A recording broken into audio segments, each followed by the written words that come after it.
Hello, good evening, and welcome to another Octocon Presents. I am your panel host for this evening. My name is Janet O'Sullivan, and I'm delighted to bring you a bag of tropes in which we take a discussion at the looks of writing RPGs. We are very lucky to be joined by Paddy Finn of Penny Dragon, Elaine Lithgow from Cubicle 7, Gareth Hanrahan, who writes for Peregrine Press and has written for lots of wonderful RPGs over the years, who also, I believe, was awarded the National RPG Writers at Octocon, and also Gerry Mc Evoy, who was awarded the National RPG Writer of Best Con Scenario at Octocon. So hello. Writer and Best Con Scenario was WarpCon. It was the last one I won. So what I'll start by doing is I'll start with Paddy. Paddy, would you like to explain to people a little bit about Bad Dragon and the types of RPGs that you write? Yeah, at Penny Dragon Games, we currently actually focus on creating supplements for Dungeons and Dragons 5th edition. So we're kind of like funneled into that space for the time being. Though in the near future, we plan to sort of widen out into our own work and other IPs. But I'd say for the next year or so, we're going to be sort of working primarily in the D&D space. Would these be adventures which are generically Dungeons and Dragons and D20, or are they specific ones in specific realms? So our books, which we have put up on Kickstarter, they're much bigger projects, and we tend to have those solely for Dungeons and Dragons 5th edition. But we also create a quarterly periodical. It's like a magazine stroke softcover book called Mag of Holding. And we try to keep that more generic so that people can take it from, take anything from it and put it into any sort of setting or any system. It is geared toward 5e, but you can't do that. And we had a few people sort of reviewing it on different videos on YouTube and stuff like that. And one of the things they keep mentioning is, oh, this is actually great because you can use it anywhere. It doesn't have to be just 5th edition. So we're kind of happy people feel that way about it. Thank you. So Elaine, you work for Cubicle 7, and what are you writing for them at the moment? Oh gosh. Cubicle 7, we have a bunch of different stuff on the go all the times. It's not overwhelming at all. But we deal with all of the Games Workshop IPs for TTRPGs, so that's Warhammer Fantasy 4th Edition. We've got Age of Sigmar Soulbound and Warhammer 40,000 Wrath and Glory. We've also got some own IP projects, likes of Victoriana, which has just been announced, and the Doctor Who RPG as well. The second edition of that just went up for pre-orders today as well. So lots and lots of things on the go all the time. I myself bounce around a lot on the Warhammer IPs for the most part, and yeah, it's very good fun. I'm glad to be here. Do you find that useful in terms of writing, that you've got such, instead of being dedicated on one product, on one track, that you can switch IPs and universes to get the creativity going again? It can be a double-edged sword, even though they're like 3 different games within the same IP umbrella. They all have very different tones. The adventures are very different. Something like Soulbound is very, high power leveled Avengers tier heroes kicking ass and saving the day, whereas you switch over to Warhammer Fantasy role-playing game and your aspiration is to become a rat catcher and not die in the gutter within 5 minutes. So very very cool, very sort of different. So sometimes it's hard when you're having to suddenly change gears middle of the day and be like, oh wait, no, I cannot just drop this random boy that a soulbound character would walk over. This will kill the party. But it's also a really nice, refreshing change of pace. So, yeah. That's great, thank you. And Gar, what are you working on at the moment? Oh, okay, let me think. For Pelgrane, I'm currently editing and developing The Poison Tree, which is this multi-generational epic Trail of Cthulhu campaign. Currently in layout for Pelgrane is the Brothers Connection, which is also an epic campaign for Fall to Green. But instead of being generational, it's world spanning because you're following the heroine trail across the Far East and to Europe while battling forces of the mythos. There are novels on the go, and I just did an adventure for the Beowulf RPG set in Loch Derg. We were basically hacking your way through Irish myth. Wow. There's other stuff as well that I'm sure I will think of as I go along.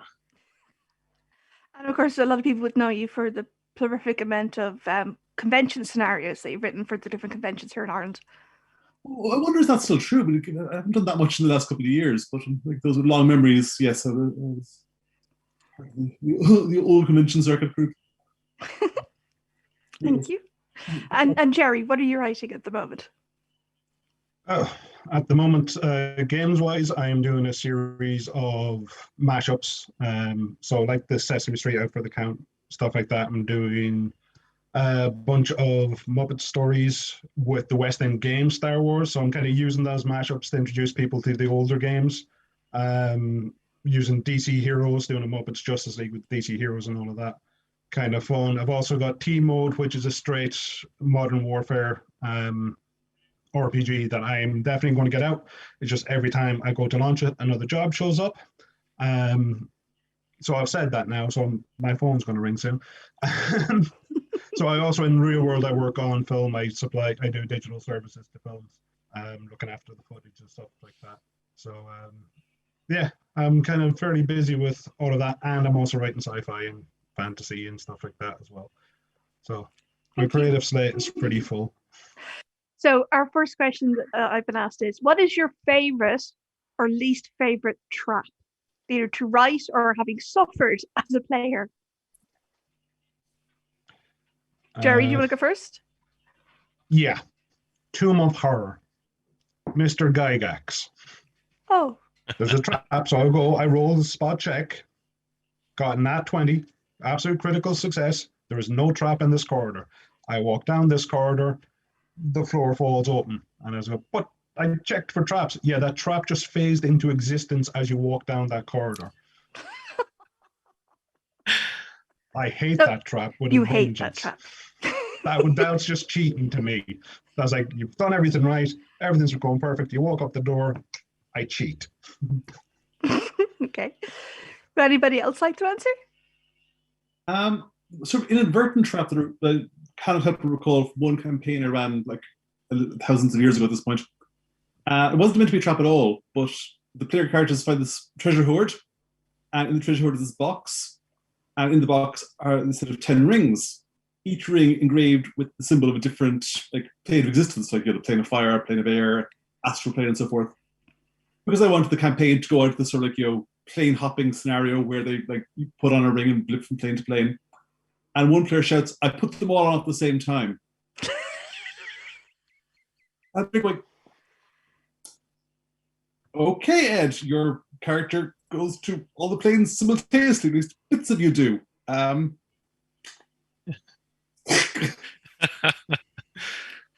Oh wow! You had no choice in that one. Congratulations, you played yourself. What about yourself, Elaine?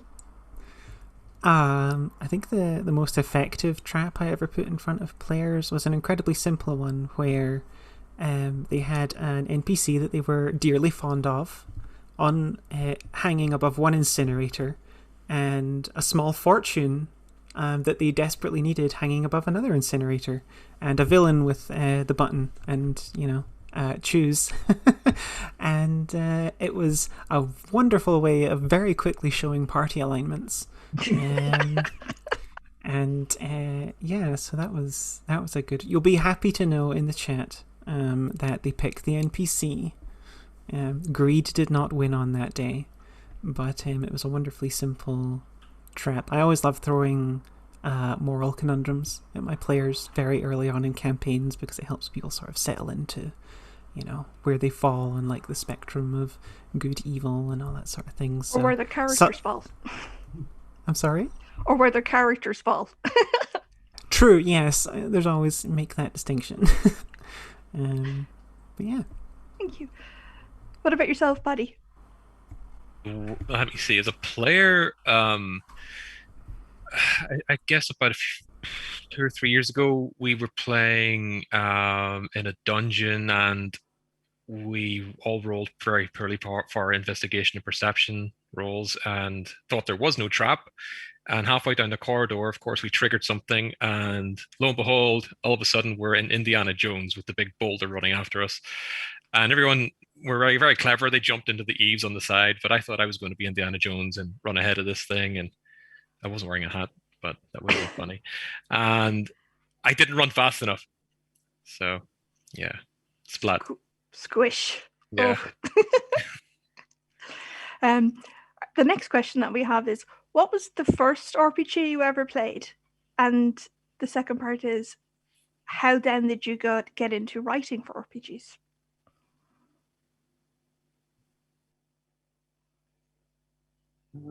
Shall I charge ahead? Yes. The first game I ever played was a demo game run by old, I think, Warps people in the Cork City Library many years ago. It's been 1990, I think. And I'd never heard role-playing games before. I read Lord of the Rings and loved talk and stuff, but I'd never heard Lord of the Rings or never heard of role-playing. And they had a lovely map of Prancing Pony and lots of lovely Prince August miniatures. And I thought, it's the best thing ever. And then I spent the next 2 years trying to find out what the game I actually played was, because this is all pre-internet. So if you're wandering into bookshops, looking at the board game section, it was a Lord of the Rings thing, but so I ended up buying this insanely complicated War of the Ring War of the Ring war game, and trying to work out how they got from this tactical map of all of Middle-earth to the Prancing Pony. And a year before I worked out that no, what I actually playing was back then MERP. And as for getting into writing for role-playing games, I was doing lots of games for cons, put them up online as demos, and then people from what was then Fantasy Flight Games went, "Oh, you did a Blue Planet demo. You want to write a Blue Planet scenario for us?" And I went, "Yes." And that went from there. Excellent, thank you, Gar. Who'd like to be next? I could jump on. Actually, it's funny that Gar mentioned Lord of the Rings. I think that was the first one I played. I think they had one that came out in a magazine and you collected the little minis. Was that the Lord of the Rings role-playing game? I'm right in saying that. There was a Games Workshop war game. It was MERP, which was the first talking role-playing game. Decipher had one. C7 had one to do with Free League and so forth. Yeah. I'm not sure if it was the Decipher one, but I was a young teenager at the time. I didn't know what a TTRPG was. So this thing was just, but I was always a big fan of fantasy, even as a kid and as a child. And when I saw this thing, it was like opening this whole new world for me. And I love the Final Fantasy stuff on, the computer games and stuff like that. So seeing that there was this other thing that was brought that onto a table, I just couldn't believe it. But unfortunately, the Satanic Panic thing was around then, and my family were sort of involved in certain things, which meant that fear was part of my surroundings. And unfortunately, it got swiped away from me, and I didn't get to play again until about 6 or 7 years ago. But since then, it's just been hitting as many as I can. So just loads of these. Every Monday we play indie stuff with a bunch of people online. It's a lot of fun. Obviously D&D 5e, because that's what we work with. And the One Ring I'm a big fan of the One Ring 1e, and I'm really looking forward to the second edition to see what they do with that. But yeah, that's pretty much how I got into them. And I suppose how did I get into writing them is I was a science fiction and fantasy author for a few years, and when I got to the point where I rediscovered my love of TTRPGs, it just seemed like the natural progression to take what I'd learned in the novels to, this new hobby. Gerry? Let's see. Depends on where we sit on Hero Quest being a role-playing game. But if we're discounting it, was probably Vampire the Masquerade. Again, first year of college, but we had a regular games thing set up. which we set up as first year, as a combination of first and third years in the college. As a I'm trying to remember how I ended up writing. I'm pretty sure somebody asked me to, and I can't actually remember which convention I first ran a game. I can't recall at all. But once I did, that was it. I was away. For those who might be aware, the Irish tabletop conventions, we've got several conventions that run, and they're always looking for people to write one-shots, that's bottle scenarios. GaelCon is the national convention, which is running in October, and they're currently looking for submissions. So I think they're also going to be running a how-to write a type of scenario if anybody's interested in trying their hand and getting some feedback. Pass the question to Elaine. So my first ever TTRPG was probably the tragically short-lived Inquisitor game that Games Workshop put out in I believe it was like the early noughties. Because I've been mostly playing things like their skirmish games, like your Mordimes and your Necromundas, and I loved, in between all these little skirmish battles, you had all this narrative that you could build for your characters. And you'd roll to see who got injured and who went to the fighting pits and who did this and who did that. So then when this Inquisitor game came out, it was very, very combat focused, but it was still the bones of like a proper RPG. I was like, oh my god, this is awesome. And then they did a very short run of these large, I forget exactly how large the miniatures were, but I remember kit bashing so many of those things to try and make various different monsters and creatures and everything. But it was, I think after that, it was probably when Dark Heresy came out. It was like the first big one I got into. And then it just kind of followed me through the years. As to how I got into writing, that was for me quite recently. It was only not last year, year before. So 2 years ago, I was working in the video games industry.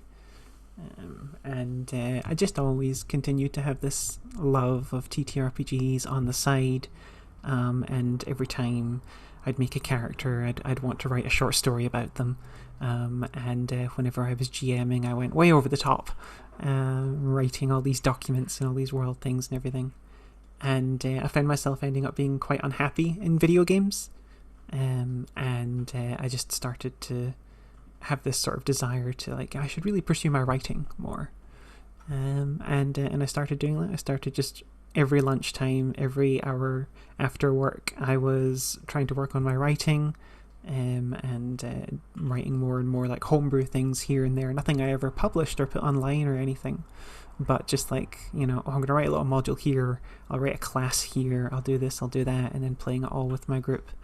And then I saw that Cubicle 7 were looking for freelance writers for, this was Soulbound at the time when that was ramping up. And yeah, I just threw my hat in the ring for that, and Emmett and Dom and everyone liked what I did, and I worked there freelance for a while, just doing gigs on the side. And then November last year was when I got brought on full time, so it's all very still fresh to me. It feels very fresh. This last year or so of COVID has all just vanished into a blur of writing, so it feels like I've just started, and also that I've been here too long, so who knows.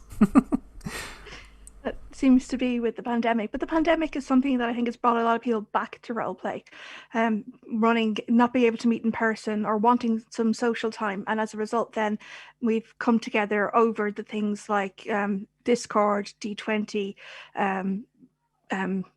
and the Dungeons and Dragons servers, and it's been interesting to see so many people have the accessibility to get into games, that we no longer have to find a gaming group in college or find a group in the library, that there are ways now to reach out and kind of digitally meet our tribe. So Elaine, you mentioned you preferred the storytelling mechanics of tabletop RPGs rather to video games. Do you think the mechanics add to the storytelling, or do the mechanics sometimes get in the way of the storytelling? I think it depends on the story you want to tell, right? Like if you're trying to tell, say, a very investigation-heavy game, if you're trying to have like a really thrilling, exciting investigation and the system that you're playing doesn't have any advice or mechanics or rules or anything for the games masters and the players to latch onto, it can be quite hard, because not everybody who's going to sit down at your table is a narrative designer or an author or whatever, or professional actors. So when people are sitting down, they want to play, they want to engage in mechanics that'll help them along. So I think in situations like that, mechanics that offer options and encourage players to roleplay and collaboratively storytell can be very important. But sometimes mechanics can also get in the way, or you can find you're playing the wrong system for the stories you're wanting to tell. For example, if I was wanting to tell a game of courtly intrigue with lots of I don't know, let's say letter writing behind people's backs and sharing gossip and everything. I don't know if something like Dungeons and Dragons vanilla out of the box would be what I would want to do, because that's a game that's very focused around using combat to resolve situations rather than writing a spicy letter to the countess or whatever. So yeah, it's really I don't know, it depends on the stories you want to tell and the games you want to play. I think the collaborative aspect of playing around the table is important, and I particularly love when it's that the players can give each other advantage on something, or maybe disadvantage if they're not necessarily going to work with somebody's favour. Gar, you've written in a range of different scenarios and worlds, and also with different game mechanics. How do you find the kind of tension that there can be between game mechanics and storytelling? Yeah, I mean, it depends on the nature of the story you're telling and the mechanics you're using. If they're well designed, they'll mesh. They'll help the GM. Either they'll help communicate with the players. You've got the second channel as opposed to just GM describing stuff and players saying what they do in response. The players will say, "I use this ability. I've disadvantage. I've got this power. Let's do this thing." And you got this whole extra way of them communicating their desires to the GM. And so really well, the mechanics may throw up random surprises. They may added complications the players wouldn't expect. They'd be surprised the GM as well. It's a huge advantage. But yeah, it's best of picking the right game for the right stories. You can run any game, you can run any story in any game, but it's like saying you can drive a vehicle over any terrain. Yes, but if you're going down a mountainside, you put it on skis as opposed to a car. It's a really good analogy. What about yourself? I think it is. Gerry, what about yourself? Yeah, again, it depends on the story. The reason I created a system for myself is because I wanted to create a very specific experience for the players, and I couldn't find anything that existed that fit with that. So I went and made one that would give them what they needed basically the sense of that boulder chasing them for nearly 3 hours. And I needed a set of mechanics that worked with that to enhance that experience, which worked beautifully. Unfortunately, I still haven't killed any of my players. But anyway,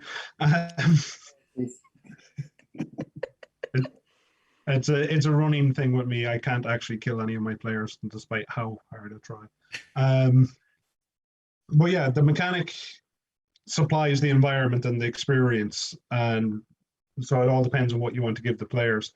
So you can go rules light if you want fast and loose, or if you want a really tight, narrow situation and box them in with the system. You can find the system or create the system that will work with that. But literally only that scenario is what moved me into building a system. Usually there's something out there that will do the job for you. There's tons of them. I do vintage role-playing games, so it's so every now and again, it's name a game I can play a vampire in, and just 100 different ones come out that weren't World of Darkness. So yeah, mechanics are there to enhance the experience of the story for the players, as far as I'm concerned, basically. And there's plenty of systems you can reach out and find them. And yourself, Paddy? Yeah. Oh, sorry about the lights, by the way. They go off. They're on a trigger after business hours. Yeah, it's just really reiterating what the guys have already said. It depends on the GM as well, I feel, because the GM is going to find that balance if they're really good anyway. But I guess it's trying to cater for, an array of people with different experience when it comes to GMing. And I tend to lean heavier on the story side of things, because to me, the bit that I love about tabletop RPGs is that they are collaborative storytelling experiences. And that's the bit I enjoy. And most of the people I play with, that's what they like, that they really love the role-playing aspect of it. So even though the mechanics are there to support it, and obviously they're extremely important, I don't know. I like to, an example is like in Mag of Holding, when we do like adventures, all the mechanics are there, obviously the stop blocks, etc. But I usually include a little, paragraph or two on, how to create tension when you're running through the scenario, how to change the pacing, how to describe certain things to the characters, and maybe add a little bit of extra lore in there. Because one of the things a lot of people sort of, the feedback that we've gotten over the since we started doing this, is that they just love the lore side of things as well. So, and I guess I'm just biased towards the storytelling aspect of it because that's the background I come from. Thank you.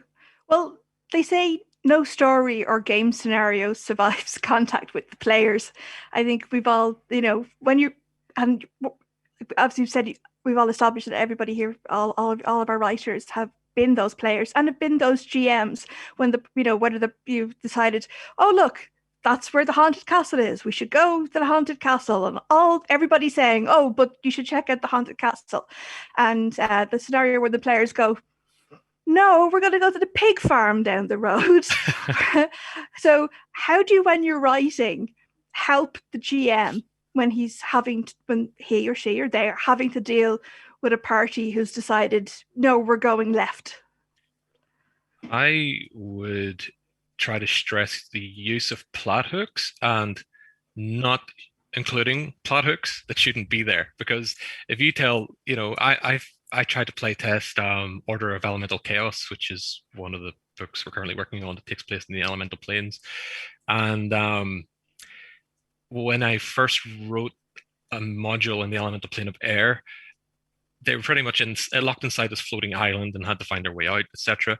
But I described like a window scenario, which it was like an open window where they could see this floating castle in the far, far distance. And I tried to describe, you're never going to get there no matter what. But of course, they had a potion of flying and a bunch of other things and some magic. And they decided, let's go, let's tie everyone to the barbarian and fly to this castle. And they almost died. And that was my fault because I included a plot hook for them to go and do that, right? So I had to rewrite that and go, right, I can't put that in there because what people are going to do is the same thing, etc. So I guess it's really nice to have all the details, and you do want to make your world as immersive as possible and, really lean into the world building. I know a lot of GMs I speak to enjoy that side of running TTRPGs, but at the same time, you kind of have to not give players the opportunity or limit the opportunities that players have to go do that, because, you don't want to railroad them. But at the same time, you're there to tell a story together, and to develop the plot is important. That's my thought. Thank you. Elaine? There's two points of advice I normally give for these things. First of all, make sure you have a session 0 with your group. And this is like a general thing for safety tools and that sort of stuff, but it also allows the GM and the player to set up expectations for the story. So, for example, if you're wanting to run an investigation-heavy game, you're going to be like, this is an investigation-heavy game. You all, I want you, there's going to be buy-in from the players that they want to do this investigation. Because if you set up a story that the players don't actually want to follow, if the GM is like, oh, we're going to do a cool investigation and intrigue, and the players are like, actually, we want to do a dungeon crawl. That's where I see most of these things, because the GM sets up all these things, but the players don't want to do that. So, first of all, session 0, set expectations. Make sure that's what you want. Second of all, ticking clocks are the secret. The instant you say to someone, oh, I'm sorry, you only have 24 hours before X bad thing happens, they're going to very quickly look at the plot hooks in front of them and decide maybe we shouldn't spend 3 weeks liberating the farmhands from their oppressive masters when the literal Lich King is away over there about to wipe them all out with his apocalyptic ritual or whatever.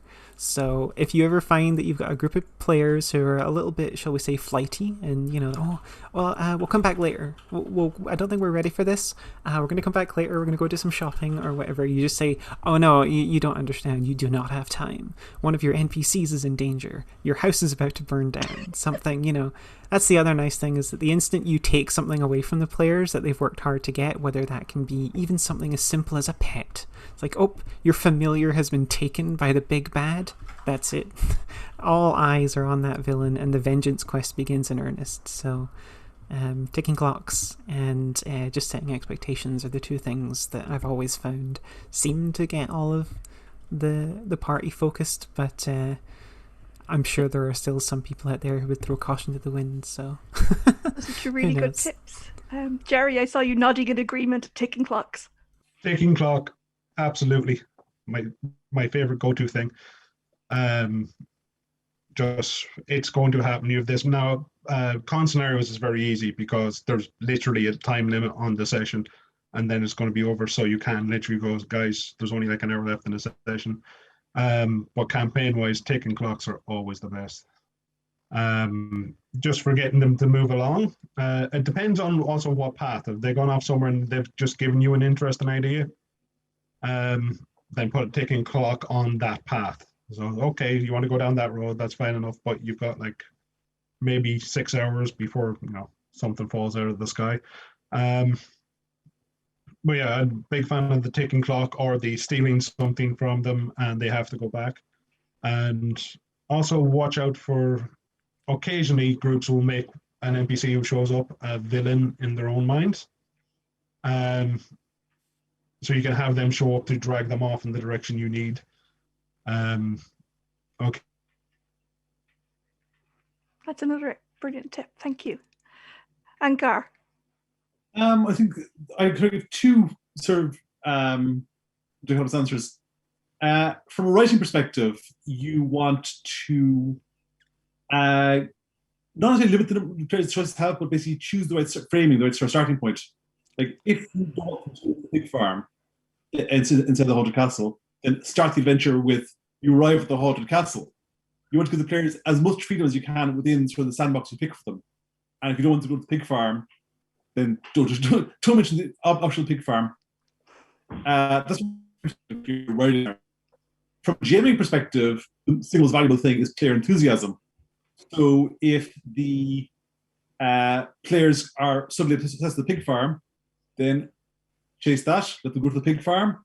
If you want to bring them to the haunted castle, there's a plot hook that leads from the pig farm to the haunted castle. You're up at the pig farm, and all the pigs are having a dinner party because they're possessed by the ghosts of the nobles from the haunted castle. You've got to roleplay a party of pigs having a dinner party and learn vital clues about the murder mystery, or something like that. And that's their really, really inventive ways, I have to say. So when you're writing the descriptions for the GM to set the scene, do you write a generic description or do you write more prescriptively for something for the GM to read out? I know some DMs like having something that's prepared they can read out and other people don't. So what are people's preferences? In my experience, short, well-written box text can work. That's it. For anything longer than like a paragraph or two, you want to basically highlight stuff the GM needs to know, but let them phrase it in their own words, or they'll have a conversation with the players. The more I write scenarios, the more I turn to just like lists of bullet points, to be honest, and giving the GM the number of information they can then embed into their description, and also give them. One advantage of basically writing a scenario in advance is you can come up with like evocative details that the GM to describe. You can give them little things to throw in as when appropriate, like instead of trying to scare the players with a 2-paragraph description of the haunted. Here's a short description of the haunted castle, and here are 6 really spooky minor encounters you can throw in the middle of the game, the walls are bleeding or the pigs are after you. Paddy, would you like to answer the question?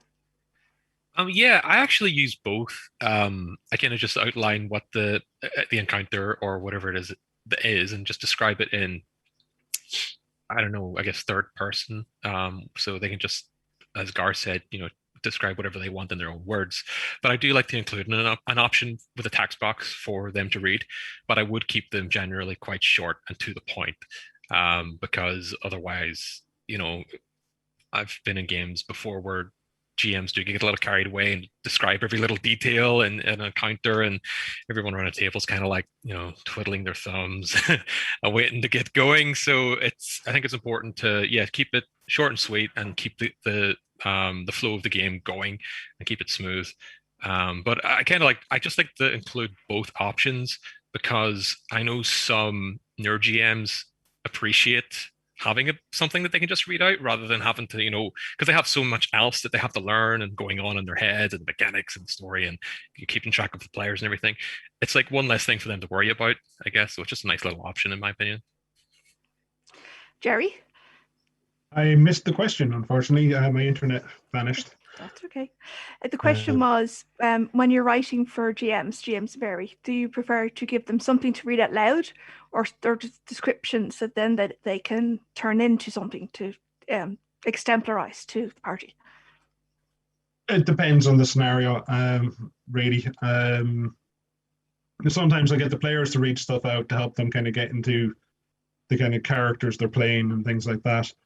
But generally, yeah, they'll have a little bit to read out just to kind of the setup. And every now and again, if there's a very key point of a piece of information, that will be in it.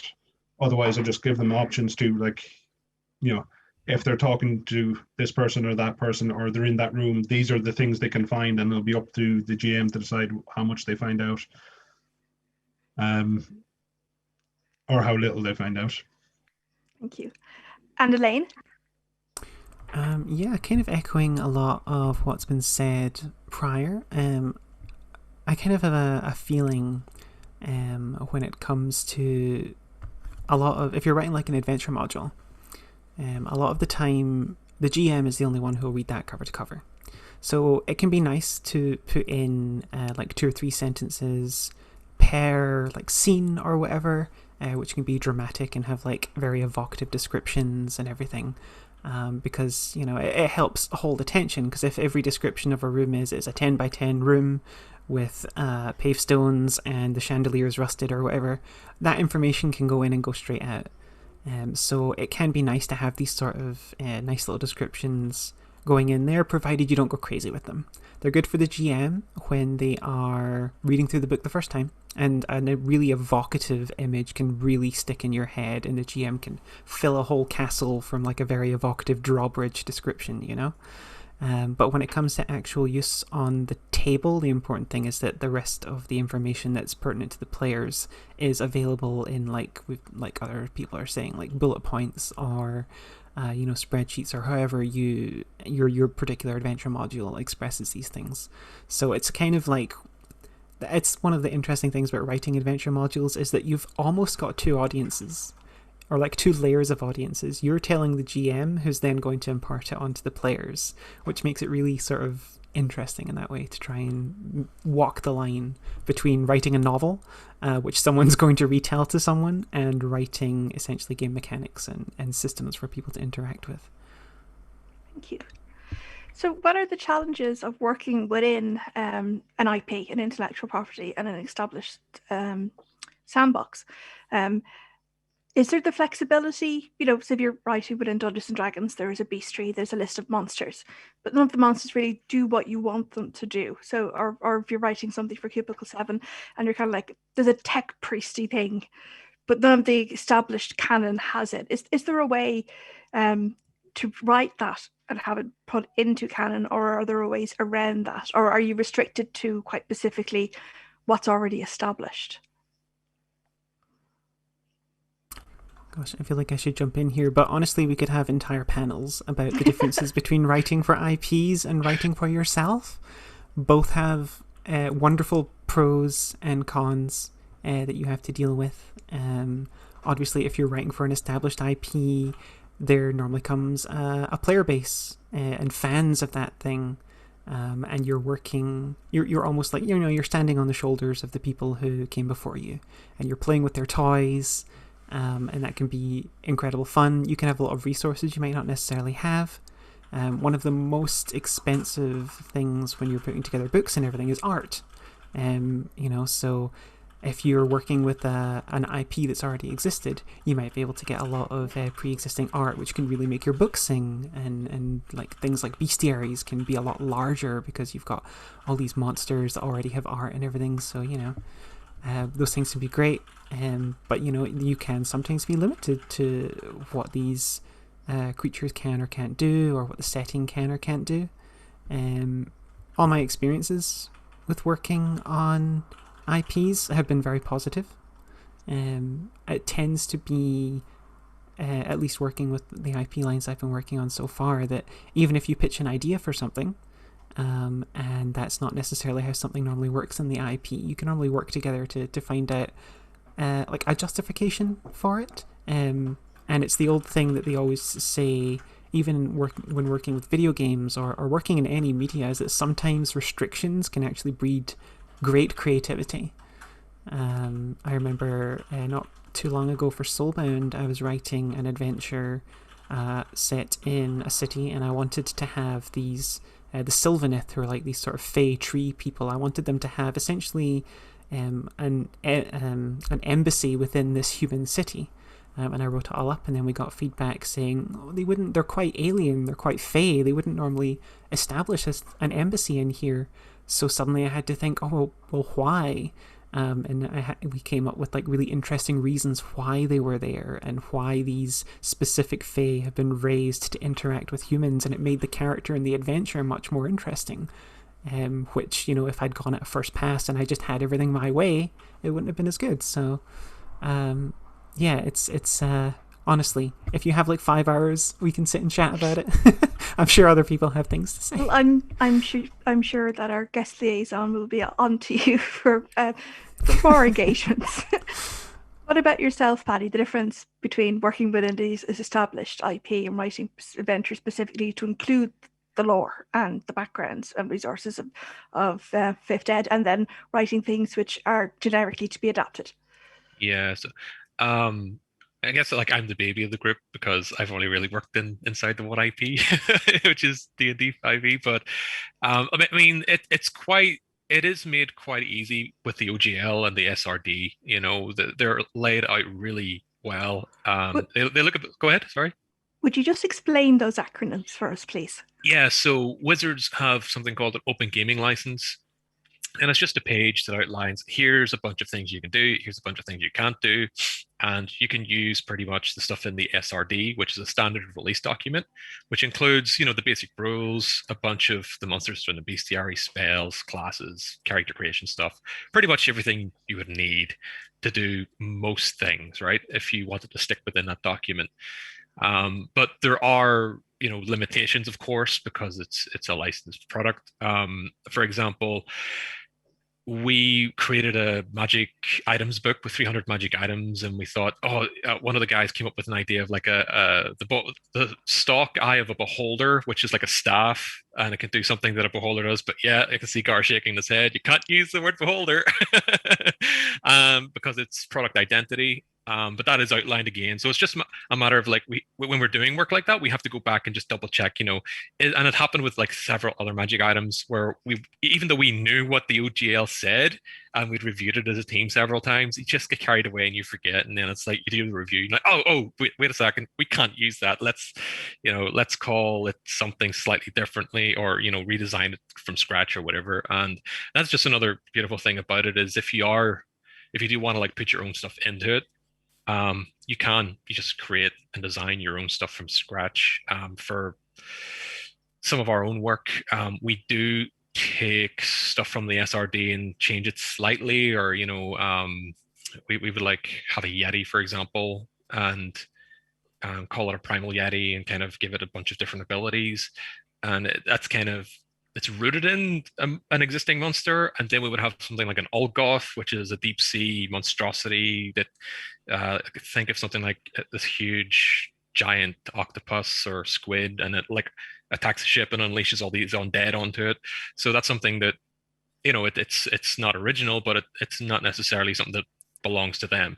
So we designed that sort of from scratch ourselves. So you can, there's a lot of flexibility, but there are also restrictions, and you just need to be aware of various limitations and not using things like I don't know, the City of Brass, or things that they outline in the OGL that you aren't allowed to actually use. That's a really good answer, thank you. So Gar, you would say a staff of eye tyrant then, not a beholder. I find it tricky as well, because that's like very, it's not projected, but it's like very associated with the TSOR take on them. So you like to go for like ocular overlord or something. But like, some IPs are absolute kitchen sinks, and you can invent pretty much anything and it'll fit in, like D&D or Doctor Who. If you want to add a 1,000 worlds to Emperor to Doctor Who, yeah, fine. Doctor hasn't visited before, will never visit again, but you can create a planet, Star Empire, Holy Alien Race, no problem. Other IPs are a lot more restrictive. Like the one that I've done a good work on, which is the trickiest, is in Lord of the Rings, because there you've got a setting that everyone knows. It's very locked down in terms of what you can create for it. You cannot add stuff to Tolkien. You can really reinterpret stuff. So, for example, and also there's a fairly strict timeline when events happen, which you can't deviate from. Like, so for example, if you want to write a D&D scenario about this city that's half in the water and there are merfolk there, that's fine. If you want to do a something, let's say like Mighty Moorcock's Tragic Europe, which is this far future version of Europe, city in the water, merfolk, no problem, you just say the engineer or something.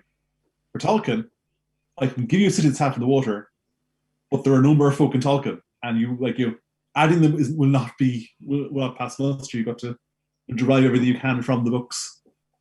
So yeah, very, very IP is a very, very tricky thing for a writer to work with. You have to be aware of the pitfalls and be good at finding the little grey areas where you can stick adventures in.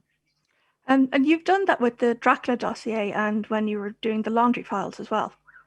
Yeah, well, Dracula dossier was interesting. There, everything was derived from one novel, Bram Stoker, but we were able to build on that by basically taking the events of the novel happened, or semi-happened, that was the historical document, but then we added different time periods onto that. So we made stuff in the 40s and 70s and present day. We're going to extrapolate from his stuff and add things on. But yeah, for the stuff that drives straight from the novel, actually there is kind of interesting because that was in the public domain. It's the whole other related field of things where we could change stuff and edit things quite happily, where we needed to. Whereas you can't do that with something that's still in copyright. And the other ones with the Laundry Files is you got the IPs evolving parallel to the game, where basically it's based on novels that are still coming out. The advantage there is you've got a living author you can talk to and ask questions to, which you can't really do to Tolkien very, very easily. We've tried. Oh dear. And what about yourself, Gerry, when it comes to writing a scenario or writing a game which is an established IP? And then you, of course, take that with the games, the Twist games, and the game that you've released for people to read and have a go at playing is, it's really Ravenloft, the titular Ravenloft, where you're having to go and you find yourself in the mists and off to see Count Strahd's domain. But when you get there, you discover that the mists have been to Sesame Street and taken you away from there. So I did get to play this wonderful game. I played Mr. Snuffleupagus, and he was a cleric, and I had some difficulty wielding the mace with my trunk. So when you're working with the mashups, is it easy to do, or is the stronger the IP, does that make it easier to put your own spin? No. In fact, the stronger the IP, before this, I did a Care Bears game where I took Care Bears Adventures in Innsmouth. It's exactly as horrible as it sounds. But I started looking through the Care Bears. I went, I can't have anything with that power in any game. And just going through it, they're all just like highly overpowered, and I just basically they're eldritch things in their own right. So you have to do a lot. I had to do a lot of research kind of on that, just to find ones that wouldn't make a game impossible to play at all. As research, and it's kind of like what Paddy and Garen have been saying, is you just research the lore and try and find that tiny little hook. And once you can find that, you find out all sorts of. Did you know that Big Bird bullied Ra, like the Egyptian god Ra, No. in one of the movies? It was like, and you find out all sorts of odd things like that. So that's he had to be a paladin then. Wow.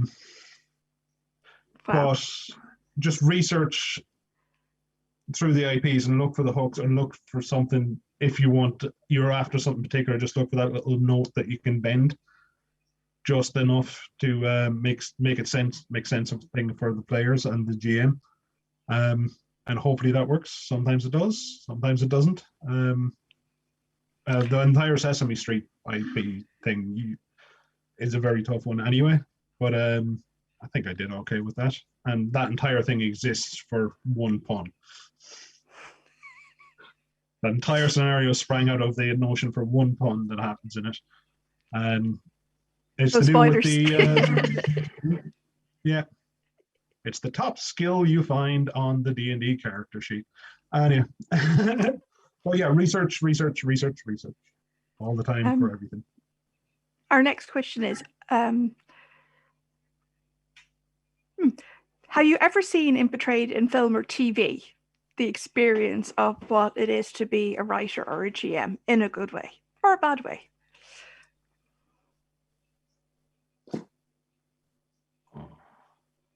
There's a wonderful episode of Community. I don't know. That's a hard one. It's a hard one because there's lots of shows have D&D episodes, right? Mm-hmm. But they're normally an excuse to have like an animated overlay or have people run around and do Lord of the Rings shenanigans and things like that, rather than necessarily sharing the experience of what it's like to be a GM and everything. But I do love that Community episode where there's moments where like a character has to get taken away into a separate room because they become a villain and everything, and they're getting past secret messages back and forth to the GM and everything. Probably the closest I can think of. Wonderful. Anybody else? Stranger Weirdly- Things. Ooh, All right. yeah. Yeah. Weirdly, what springs to mind for me at the moment is Dark Place, which I've just been rewatching, because that has basically the idea, the authorial intent, and the actual result.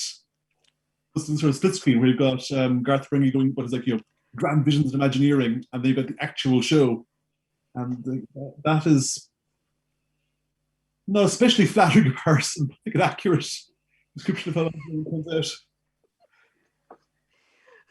And Gerry, you think Stranger Things? Yeah.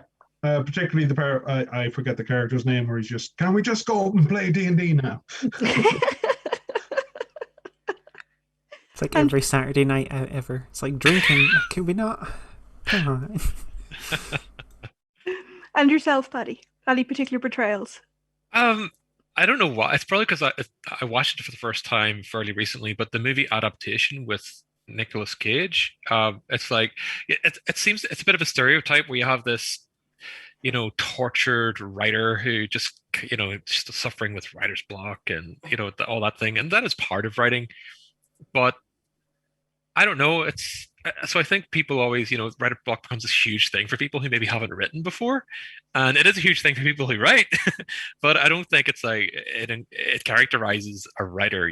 There are ways to get over, and maybe it even puts people off writing because they see it portrayed in these negative ways. I don't know. I'm just pulling thoughts out of my head right now, but yeah, there's a lot more to writing than that, and writer block can be a challenge, but it's like any other challenge. It's just a challenge you overcome, really.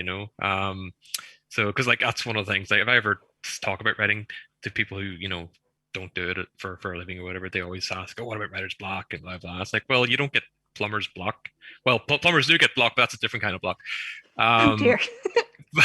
You know what I mean? It's like it's one of those things you roll with, really. And I don't know. I can't think of any that portray it in a really positive, happy light. If anyone knows any, let me know. And the hour has flown by. We were into our last 5 minutes. I'd like to thank everybody for coming and taking part.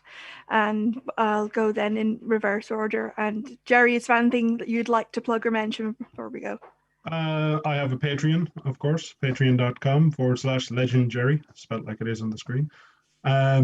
That's where I put out most of my scenarios and stuff will go up first after I've playtest them, and my various bits of fiction and that live there. That's about it for now. Thank you. Gerry also runs cons.ie and virtualcons.ie. So if you want to know what's happening in and around Ireland, the convention scene for all tabletop type games, do check them out. Elaine? You can find Cubicle 7 on all the various social medias, I believe. We have many games. Again, it's like, do you have an hour for me to plug all of the different products and games that are coming out? If you do want comprehensive breakdowns, we do production updates on our website, which sort of lists all of the various things that's going on and that we're releasing. So just look for Cubicle 7 Games online. If you want to find me particularly, I'm at Elaine Lithgow on Twitter. It's probably the best place to find me. Very original, I know. And you mentioned that Cubicle 7 frequently do open calls for new writers. That would be on the website too? I think they mostly put those out through social media, so the likes of Twitter and things like that. If there's a call for freelancers and stuff, like we had a big one for Doctor Who back when we were starting work on the second edition and everything, so keep an eye out. Thank you. Gar? Yeah, I find me at garethhanrahan.com, which is my website. I'm at Mytholder on Twitter and on social medias, but Twitter is where I waste most of my time. And my novel series, Black Iron Legacy, is out from Over Books. Book 3 just came out there in May. And me on Twitter. Thank you. They're good books. You should read them. They are very good books. I don't know if we're ever going to see an RPG based on them. At some point. I don't know. I've having read the books, I was like, I've never wanted to play a ghoul before, but now I might want to. Right. And Paddy?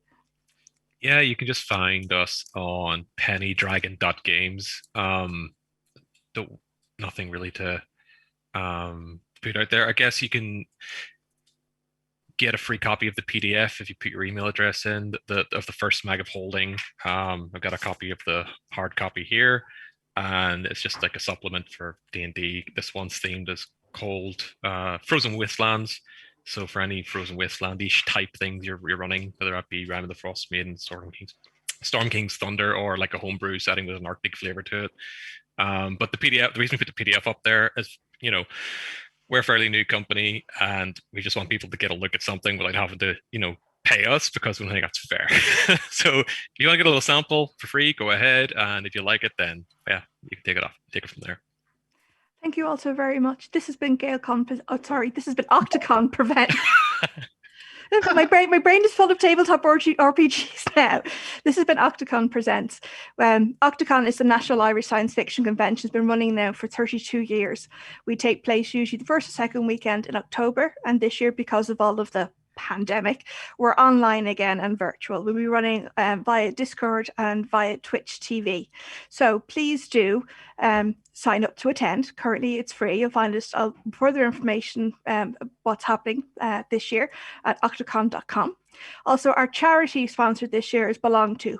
Belong To runs social events and places for young LGBTQIA teenagers to get together, find social supports, and to figure out who they are. They are a wonderful charity. They also advocate on behalf of young LGBTQIA people at a governmental level with the Department of Health and with the Department of Education. It's been very much needed work. This is how we create a more inclusive society where we hopefully won't have to deal with homophobia, biphobia or transphobia going forward. We genuinely do believe Octocon is a place for everybody. we've always had LGBTQIA people involved at many different levels, and we very much believe that children are the future, and that's why they're our sponsor charity for this year going forward. So I hope you've had a wonderful evening. This will be available on Twitch TV to watch back on. And then hopefully, if everybody sends in their video consent forms, you may see us on YouTube. So you will find us at octocon.com. We are at Octocon on Twitter. And thank you all very much. Good evening.